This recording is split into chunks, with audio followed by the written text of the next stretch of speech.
has a bit of an agenda with it, but it's a personal story that I think is very important. If you had traveled to Reston, Virginia in the spring of 2008, you would have seen Northern Virginia in all its glory.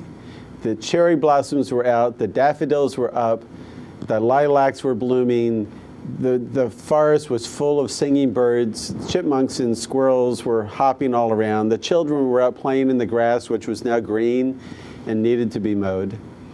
It was a glorious time. But if you had walked by this one little townhouse in that neighborhood in Reston, Virginia, you would have seen that the curtains were drawn, the garden was bare, and the house was dark. And if you had gone inside and looked around that room, you would have seen in the living room there was debris on the floor, dirty dishes, books, clothing, magazines, books. And on the couch there was a man who was very sick, feverish, and in pain. And that man was me.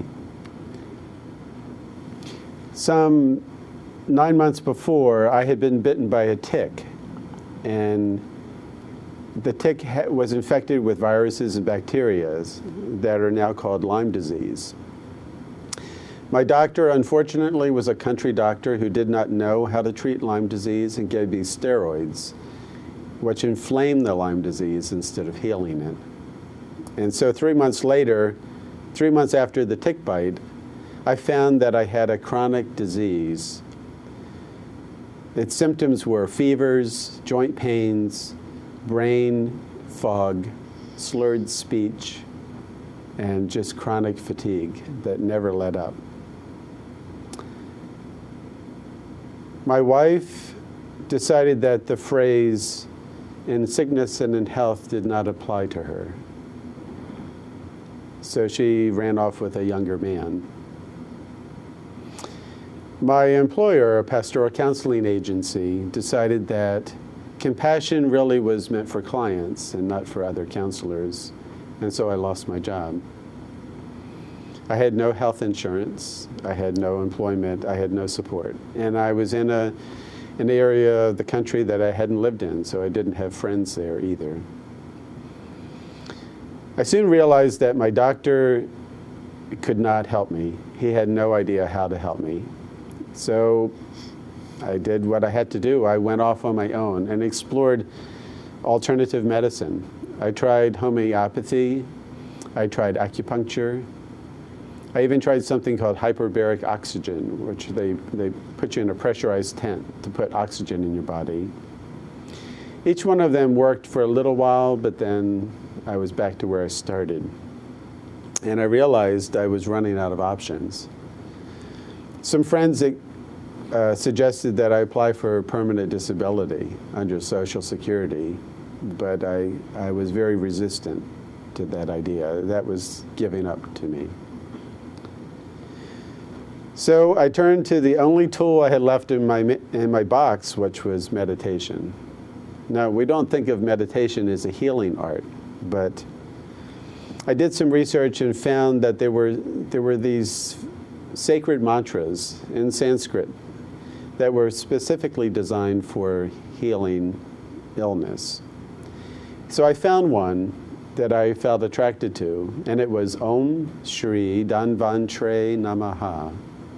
Om Shri Dhanvantre Namaha. And I repeated that hundreds of times a day for 3 months. It's an appeal to the divine physician for guidance. So I was just asking for guidance. I had no other option. I mean, I was out of tools. 3 months after I started repeating this mantra, I fell asleep and had a dream that I was riding on a rickety old school bus, reconverted school bus in the mountains of Peru. And it was full of these residents, these natives who were in these ponchos and little bowler hats. And there were goats and there were chickens and there was luggage tied to the roof of this school bus. We were bouncing down the road. And this little boy came up to me, a native boy, and he handed me these beads and said, "Take these. These are beads of solitude." So I took them. And then he handed me something else, and he said, "Take these. These are herbs from Peru." So I took them. And then I woke up. And I realized as soon as I woke up that this was a dream in response to this prayer I've been doing so diligently. But the problem was, it lacked any specifics, like, where do I go with that? I mean, I didn't know. So I thought, okay, that's a partial answer. And I went back to doing this mantra, Om Shri Danvan Tre Namaha, over and over again, hundreds of times a day. 2 months later, this magazine fell open, and I saw there was an ad for a holistic doctor whose specialty was chronic Lyme's disease. Now, I was surprised, and I took this as a sign. Maybe I'm superstitious, but I took it as a sign. I called the doctor's office. He said he could see me. We made an appointment, and he said, I want $350 in cash for each appointment, no insurance. I had no choice. I really couldn't afford it, but I had no choice. I went to the appointment. He gave me a complete exam, and he decided that, yes, indeed, I had chronic Lyme's disease. And then he went to his drawer, and he pulled out this big packet, and it was all the things I could do to help myself. Changes in diet, changes in sleep, getting proper exercise, how to take care of myself better so I could recover. And then he reached in and pulled out this little bottle, and he said, I want you to take this. These are herbs from Peru. Now, when he said that, I was like, whoa.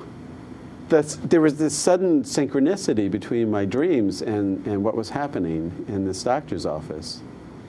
So I ordered the herbs from Peru, and I found out I didn't need a prescription to take them. The doctor soon left the practice and moved out of state, and he was gone. So I was on my own. But I had the faith, because of that dream and because of the doctor, that this was going to be a way out for me. So I faithfully took these herbs, I think 6 times a day, 3 different herbs.